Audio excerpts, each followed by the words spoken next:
Is freedom a location you can find on a map, or a state of mind you have to fight for? In A Place Called Freedom, Ken Follett moves away from his sprawling cathedrals to the soot-stained coal mines of 18th century Scotland and the rugged frontiers of colonial Virginia. The story follows Mack McAsh, a young bound miner, essentially a slave to the coal pits by law, who dares to challenge the brutal system that dictates he must work until he dies. When Mack escapes to London and eventually finds himself transported to the American colonies, his journey becomes a panoramic exploration of the various forms of human bondage and the desperate, often violent, pursuit of liberty.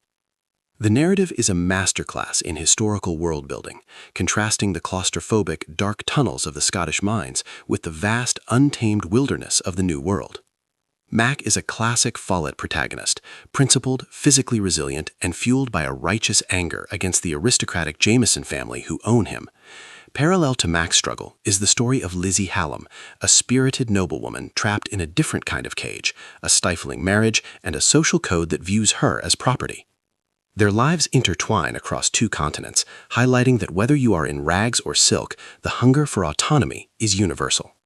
Follett's writing style is cinematic and meticulously researched.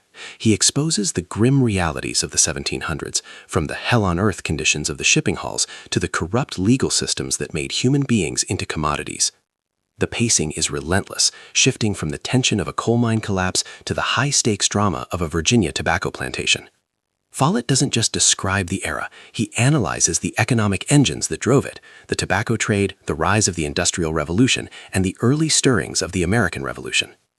As Mack and Lizzie navigate the treacherous social hierarchy of Virginia, the book evolves into a high-stakes survival thriller. They must contend with the power of the landed gentry, the threat of the frontier, and the realization that freedom in the colonies is often